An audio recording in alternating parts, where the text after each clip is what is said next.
Circle, it's Tuesday morning. You can't choose your brothers and sisters, but you certainly can learn from them. They are your first friendships, your first fights, and of course your first make-ups. Parenting expert Michael Grose joins us this morning to explain how siblings can provide a blueprint for our most important relationships. Welcome to the Circle. Thanks very much. Now, first of all, what are the reasons why siblings fight so much? Probably the simple answer is because you've got more than one child. It's, you know, sibling fighting comes with the territory. Families are very much a jungle, and I think kids are actually pretty much default mechanism is to fight. So they're domestic anarchists by nature, but fortunately they come with a pretty good set of peacemaking skills. What are they fighting about? Well, research tells us actually the number one thing that kids fight about is property and possessions, which is this is mine, and it's all very much that territorial stuff. Second is fairness, and that notion of fairness is not so much that mum and dad's favouring me, but it's more that the notion of relationships is very much reciprocal. You know, I lend you my toy, but you didn't lend me mine, yours, and so they often fight around that issue as well. Why are our sibling relationships so important to what happens later in life in our relationships? We learn to fight in our family, and we often, really underestimate the impact of the early years and our siblings. We all, right now I'm introduced as the parenting person, and we all talk about parenting, but we underestimate the impact of the sibling relationship. It's one which lasts for life, it carries a lot of emotion, and also we learn a hell of a lot from our siblings. We learn how to resolve conflict. We also learn how to make friends. We also learn how to nurture and look after other people as well. So we learn a lot from our siblings. And if you go back, a number of different decades when we had bigger families, it wasn't actually parents who brought you up. It was often kids who brought each other up and really influenced each other. So there's been quite a shift as our families have shrunk. We've often forget the impact of siblings on each other. Okay. And also, while our families have shrunk, sibling rivalry is impacted, because if you've got two kids, 100% of your rival sits across the kitchen table every morning. So if you've got 4 or 5 kids, you've got some rivals and sort of companions and competitors, so it sort of breaks it down a fair bit. Can we talk about the role of parents in this? Because I want to talk about what we can do as parents to, I suppose, get the best out of sibling relationships, and what we also don't need to stress about as parents. Yeah, and that's a fair point. I guess, look, rivalry does come with the territory. Families are fairly competitive by nature, so don't get too hassled about that. There's some things we do as mums and dads which will increase the rivalry. One is when we compare one against the other, and we often do it out of frustration or pride. Oh, why don't you do your homework like your sister? Or fantastic, and you got the one who's not so fantastic sitting over there going, maybe that's not me. So that's one thing, just be aware of that. Don't be a high praise family. High praise families are those who put kids on pedestals for different things. So if you put them on pedestals for different things, they'll compete. Oh dear. And kids are niche marketers. They sit back and they look and go, well, I can't be the academic one. Mum and dad go ape over the academic one, so I'll do well enough at school to keep them off my back, but I'll do well in another area. So you don't pick the best one and leave your kids just over to the side? Because that might make you a bit of money when they're older, no? Well, that's true. What we're actually trying to do, Jason, is actually look for the uniqueness in each. So one of the things about favouritism is, and favouritism does occur in families. Kids tell us there's favouritism. There's often favouritism around the, we all know who the black sheep is, and there's often favouritism around discipline. So we'll go easy on one than another. Mums will often go easier on their firstborn son, and dads with their youngest daughter often will have the youngest daughter have dads around their little finger. So that sort of favouritism aspect does play out.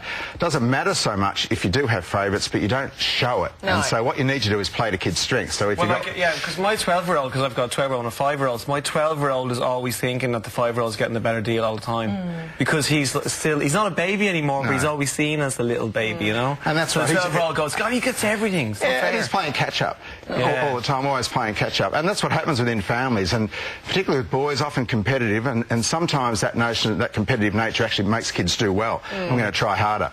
I think my grandmother had 7 kids, and there was no favourites in terms of they all thought they were equally loved, and they all recognised that no one was the favourite because she was so good at making everyone feel equal. You've got some great tips. You've got the 5 M's. Can we go through the 5? Now these are for parents. The 5 M's. Yeah, look, just for healthy sibling relationships, and really, we all get hooked up on sibling fighting, and it's what we do with kids when they're not fighting which makes a difference. So one is be a good role model, so model good sibling good conflict resolution. So don't resolve conflict by power with your partner, with your kids.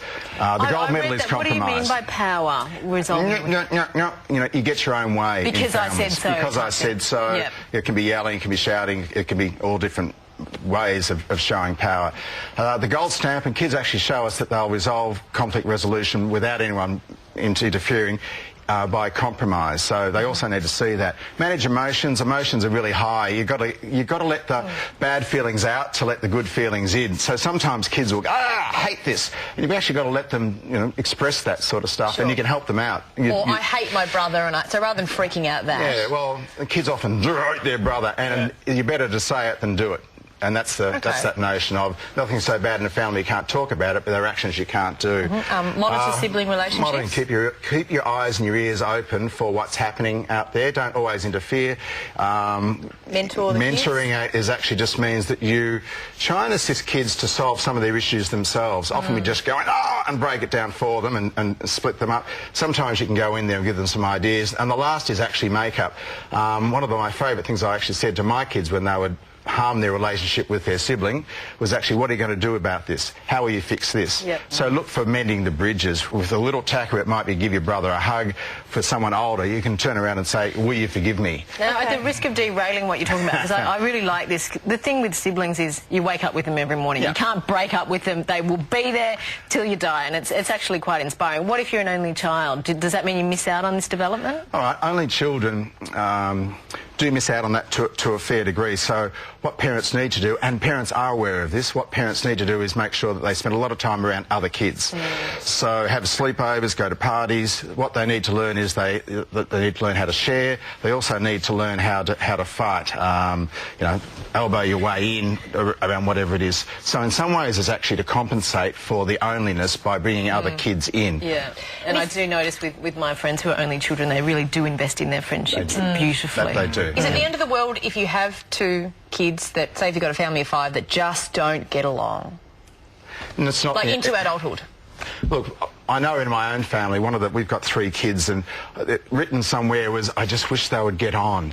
And kids, one of the things that kids need to do is, you might not love or like your sibling, but you need to learn to live with them. Yeah, sure. So part of that is actually learning to live with them. Also, it means as a parent, sometimes you've got to make your kids go and look after a sibling. You can't go to sport today because it's really important that you watch your sibling. So you've actually got to develop a sense of other within your family with your parenting. So you keep at it, you keep pushing it.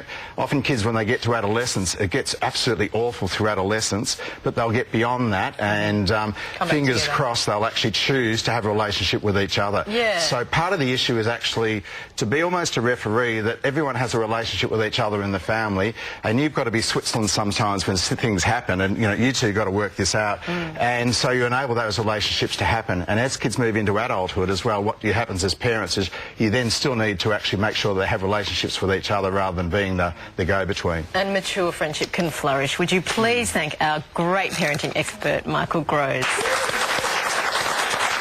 You're going to love this. Michael's presenting at a national seminar on raising happy siblings later in March, and he has a ticket for everyone in our audience today. Yay!